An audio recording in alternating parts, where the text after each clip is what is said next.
नमस्कार दोस्तों, मैं मंजू पाठक अपने चैनल में स्वागत करती हूँ। कि कैसे हैं आप लोग। आशा करती हूँ कि आप लोग बहुत अच्छे होंगे। तो चलिए आज हम इस वीडियो में जानेंगे कि हमारे यहाँ यूपी बिहार में ऐसी मान्यता है कि किन किन लोगों से पैर नहीं छुआना चाहिए और किनको पैर नहीं छूना चाहिए और किस अवस्था में कब कब पैर नहीं छूना चाहिए। तो इन्हीं सब बातों पर आज का हमारा ये वीडियो है।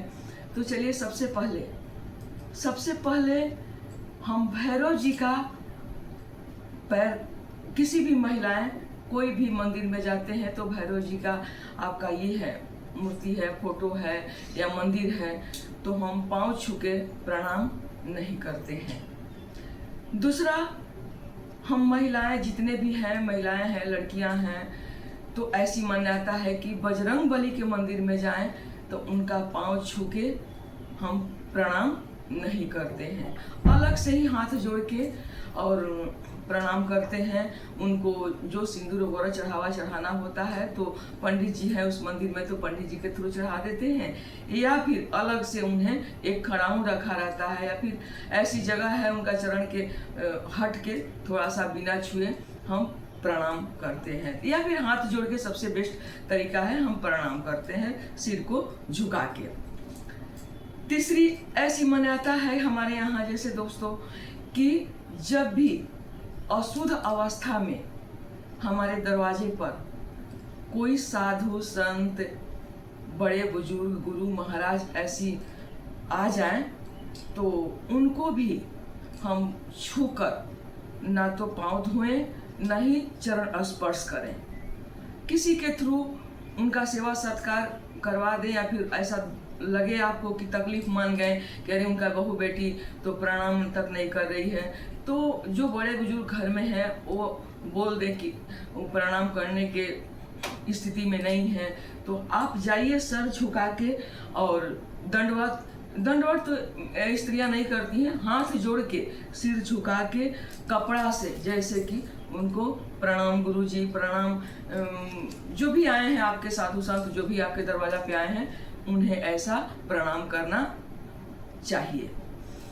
तो ये हो गया। अब रहा दोस्तों कि हमारे यहाँ ऐसी मान्यता है कि जब कोई व्यक्ति किसी के घर में मृत्यु हो जाता है तो उनके घर का कोई भी सदस्य, अगर बाहरी कोई आते हैं या हित कुटुंब मित्र आते हैं घर में, या फिर फोन में भी आप बात करते हैं, तो फोन के शुरुआत में प्रणाम ये सब चीज़ ना कहें, और घर में आए तो उनको भी आप पांव छू के प्रणाम, उस स्थिति में प्रणाम नहीं करना चाहिए।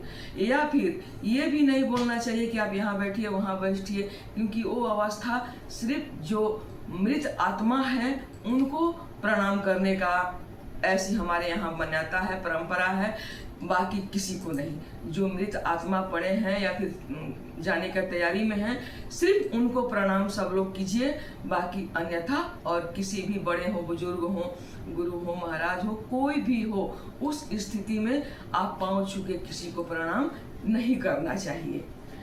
तो हमारे यहाँ ऐसी ही मान्यता है। हमारे यहाँ बड़े बुजुर्ग सदियों से यही करते आए हैं, और आप लोग देख लीजिएगा अपना भी। दूसरी बात यह दोस्तों कि जब बेटियों को कन्यादान हम दे देते हैं तो ऐसी मान्यता है कि वो बेटी अब दूसरा कुल का हो गई, उसका कुल चेंज हो गया, उसको कन्यादान कर दिए, तो दामाद से, जिस दामाद को हम पांव पूज के और उतारते हैं अपने बेटी को रक्षा करने के लिए, जो भी आप हमारे यहाँ परंपरा है कि वो दामाद सबसे श्रेष्ठ मानते हैं, विष्णु के स्वरूप मानते हैं, शंकर भगवान के स्वरूप मानते हैं, तो उस दामाद से भी सास ससुर को चाहिए कि पांव नहीं छुआना चाहिए। और कहीं कहीं तो जैसे यूपी वगैरह में है कि कन्यादान देने के बाद या कुंवारी लड़की को भी, बेटियों से भी पांव लोग, माता पिता भी या सास ससुर भी, कोई भी हो, सास ससुर को नहीं बोलेंगे, माता पिता, बड़े भाई भाभी, ये सभी लोग बेटी से भी पांव नहीं छुआते हैं। लेकिन कन्यादान के बाद दामाद से भी पांव नहीं छुआना चाहिए। दामाद अगर घर में आए पांव ना छुए तो आप ऐसी उनको परिस्थिति ना खड़ा करें, ऐसा मुंह ना फुलाएं कि हाँ हमारा दामाद पाँव नहीं छुए, क्योंकि वो आप उनको पाँव पूज के घर में उतारे हैं।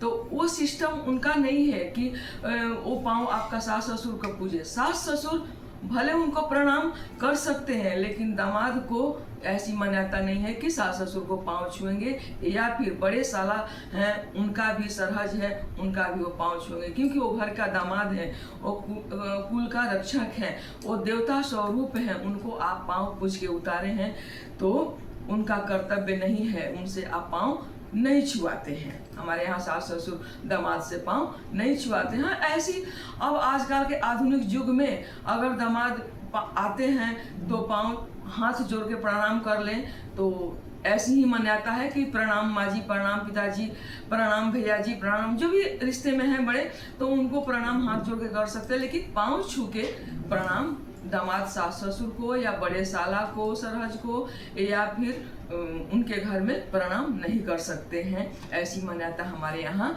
नहीं है। आपके घर में जैसा है आप लोग अपना भी देखिएगा, हमारे यहाँ ऐसे मान्यता नहीं है। और यूपी में कुंवारी लड़की को भी, लड़की से भी ननदे हुआ, ननद से भाभी पाँव नहीं छुआती है, या फिर माता पिता बेटियों से गले मिलते हैं, गला मिल के और आशीर्वाद देते लेते हैं, या फिर जो भी अपना प्रेम का भागी होते हैं, लेकिन पाँव नहीं छुआते हैं। अगर पाँव किसी को छूते हैं आप, जैसे बड़े बुजुर्ग हैं पाँव छूते हैं, तो आजकल तो न्यू जनरेशन के बच्चे लोग देखते हैं कि जहाँ से पाँव मुड़ता है घुटना के ऊपर ही प्रणाम करके चले जाते हैं। ऐसा मत करिए। अंगूठा छू के 3 बार प्रणाम करने का ऐसी मान्यता है कि अंगूठा में ही विष्णु भगवान का वास होता है, तो बड़े बुजुर्ग को तो प्रणाम करते ही हैं, उसमें उस अंगूठा में विष्णु भगवान का वास होता है। ऐसा मन में धारणा रख के अंगूठा को छू के और प्रणाम करना चाहिए। ये हो गया। अब रहा बात कि घर में जैसे हमारी ननद का बेटा बेटी है, भांजा भांजी जिसको बोलते हैं, तो भांजा भांजी से भी मामा मामी पाँव नहीं छुआते हैं। क्यों? क्योंकि भांजा भांजी सबसे उत्तम रिश्ता में गुरु महाराज के बराबर उनका पदवी दिया गया है, तो वो भांजा भांजी से मामा मामी अगर पाँव छुआते हैं तो पाप का भागी होते हैं। तो भांजा भांजी से को आप प्रणाम करिए, चरण छू के पाँव पूजिए, लेकिन उनसे पैर पाँव आप मत छुआइए, मामा मामी नहीं छुआएंगे। तो ये हो गया। अब रहा बात दोस्तों कि जैसे हमारे यहाँ शादी करके आते हैं बहुएं, तो बड़े भसुर जो हैं, बहुएं आई है उसका भसुर जो है, तो उनका भी पाँव छू के भाव, जिसको भाव भसुर का रिश्ता बोलते हैं, छोटे भाई का बहू को भावा बोलते हैं, बड़े भाई को भावा भसुर बोलेगी।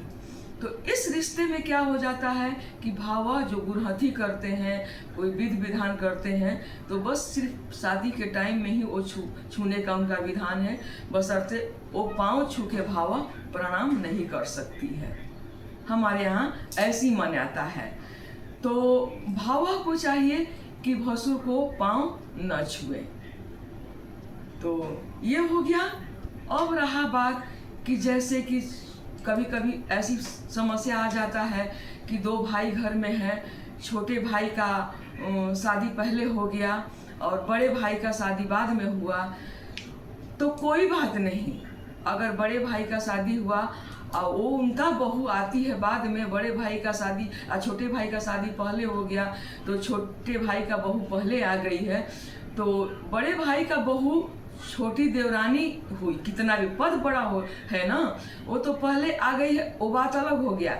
लेकिन रिश्ता में पद भी उसका बड़ा हो गया, तो बड़े भाई का बहू जो है बाद में आए भी ना, तो छोटे भाई के बहू को पाँव छू के प्रणाम नहीं करेगी, और छोटे भाई का बहू ही बड़े भाई के बहू को पाँव छू के प्रणाम करेगी, क्योंकि वो कितना भी पीछे आए उसका रिश्ता जेठानी का है और इनका रिश्ता पहले भी आने से देवरानी का है। तो हमारे यहाँ बड़ा बुजुर्ग पहले आए या छोटे आए, पद देखा जाता है कि पद भी किसका कितना है। तो यही हमारे यहाँ सब परंपरा है दोस्तों। और आपके घर में क्या परंपरा है आप लोग अपना देखिएगा। कभी कभी यूपी में अलग परंपरा होता है, बिहार में अलग परंपरा होता है, अन्य देशों में अलग अलग परंपरा होता है। तो हम अपना बिहार का ये परंपरा बताए हैं कि हमारे यहाँ किस किस समय में किसका किसका पाँव छूना चाहिए और कब कब छूना चाहिए, कब कब नहीं छूना चाहिए, किनका किनका पाँव नहीं छूना चाहिए। तो दोस्तों वीडियो अगर पसंद आता है तो लाइक कीजिए, सब्सक्राइब कीजिए। जो बात समझ में नहीं आया तो हमें कमेंट सेक्शन में ज़रूर लिखिए, हम फिर से समझाएंगे। तो बहुत बहुत धन्यवाद और फिर से नए वीडियो का अगला वीडियो में मुलाकात होगा।